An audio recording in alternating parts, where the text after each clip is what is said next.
नाजरीन, आज मैं दुनिया में एक ऐसे खित्ता ज़मीं का अहवाल सुनाऊंगा जो दुनिया के नक्शे पर तो है मगर दुनिया के दिल में नहीं है। बड़े आज़म अफ्रीका के सीने का एक ऐसा जख्म जिसके गिर्द खून की सुर्ख लकीर खींच दी गई है, जिसका नाम है सोमालीलैंड। ये वो खित्ता है जो 30 साल से एक बैनुल अक़वामी पहेली बना हुआ है, और ये वो पहेली है कि जिसको हल करने की कोशिश करने वाले कई सियासी आइंस्टाइन अपनी नाकामी का एतराफ़ कर चुके हैं। और अब एक नया किरदार इस सोमाली ड्रामे में दाखिल हुआ है, और वो है इसराइल, जिसने अचानक सोमालीलैंड को तस्लीम करने का ऐलान करके आलमी सियासत के तालाब में एक पत्थर फेंक दिया है। और अब पानियों में हलचल है, लहरों के इर्ताश पर सवाल उठ रहे हैं। ये कहानी है 1960 की, जब कॉलोनियल एरा आखिरी दमों पर था। इस दौरान दो मोहब्बत करने वाले खित्ते बरतानवी सोमालीलैंड और अतालवी सोमालीलैंड आपस में बाहम मिल गए, एक दूजे में मदगम हो गए और इस इंजमाम को नाम दिया गया सोमालिया का। मगर जल्द ही दोनों में मोहब्बत का ये बंधन इख्तिलाफात की नजर हो गया और इसमें नफरत का जहर घुल गया। 1991 में शिमाली सोमालीलैंड ने साफ कह दिया,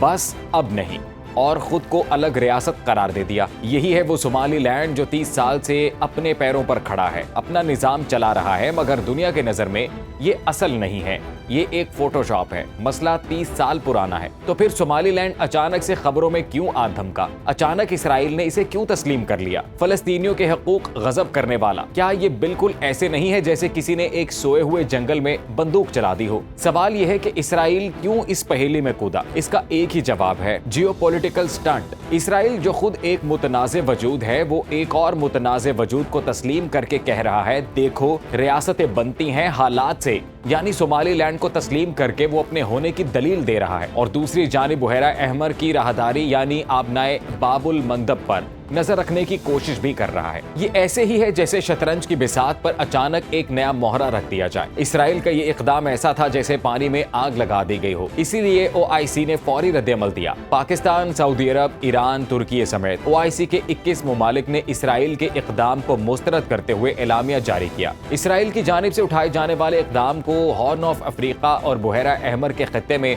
अमन और सलामती के लिए संगीन खतरा करार दिया गया है। OIC का मौक़िफ़ वाज़ेह है, सोमालिया एक है, मगर क्या ये मौक़िफ़ हमारे दिलों की आवाज़ है या सिर्फ होठों की हरकत? मसला ये है कि सोमालिया महज अफ्रीका का मुल्क नहीं है, बल्कि एक रिच लैंड है। तेल के 112 बिलियन बैरल के ज़खायर, जिनकी मालियत $8 ट्रिलियन से ज्यादा है, यूरेनियम के वाफर ज़खायर, सोने के ज़ेरे ज़मीन ज़खायर और हीरे जवाहरात की कानें। सोमालिया की ही नहीं, अफ्रीका की किस्मत बदल सकती हैं। इसीलिए UAE यहाँ भी सूडान जैसी पोजीशन रखता है। मुत्तहिदा अरब अमारात के सोमालीलैंड में फौजी अड्डे अपना हकीकी वजूद रखते हैं, मगर खलीजी मुल्क इन्हें तस्लीम नहीं करता। ये ऐसे ही है जैसे कोई किसी से चोरी छुपे मिले, मगर जब पकड़ा जाए तो पहचानने से इनकार कर दे। अब वापस इसराइल पर चलते हैं। सवाल यह है कि इसराइल के इस इकदाम के बाद दुनिया का नक्शा कैसे बदलेगा? अफ्रीकी यूनियन गुस्से में है। वो कहती है 9 आबादियाती सरहदें मुकद्दस हैं। अगर ये असूल टूटा तो पूरे बरे आज़म में अलहदगी पसंदों को नई वजह मिल जाएगी, यानी जंगल में आग लग जाएगी। अरब ममालिक की अपनी मुश्किल है, एक तरफ उनके मफादात हैं, दूसरी तरफ असूल। ये ऐसे ही है जैसे दो कश्तियों पर पांव रखे हुए कोई बुहरा तय करने का सोच रहा हो। रहे मुस्लिम ममालिक, तो क्या मुस्लिम ममालिक इत्तेहाद दिखा सकते हैं?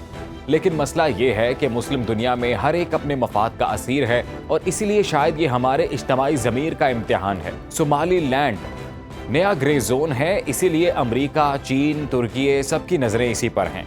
यहाँ हर ताकत अपना हजम बढ़ाने के लिए कोशा है। सोमालीलैंड महज एक खित्ता अराजी नहीं, ये एक आईना है। मफादात में उलझी उस दुनिया का आईना जो जमीन में छुपे खजानों के लिए जमीन के ऊपर खून की नदियां बहाने से भी गुरेजा नहीं। और इस आईने में हम सबका अक्स नुमाया है, हमारी मसलहतें, हमारे खौफ, हमारी खामोशियां, हमारी कमजोरियां। हम किसी असूल पर खड़े नहीं हो सकते, इसलिए कि ये मफादात का खेल है। क्या अब एक ऐसी दुनिया बनेगी जहां ताकत हक बन जाएगा, या वो दुनिया जहां असूलों की रोशनी हर तारीकी पर गालिब आ जाएगी? देखें, सोमालीलैंड का कज़िया सिमटता है या फैलता है। ये कहानी अभी खत्म नहीं हुई, ये अभी जियोपॉलिटिक्स के नए सफ़ात पर नए रंगों से नए उन्वानात के तहत तहरीर की जा रही है। बस दी एंड का इंतजार है।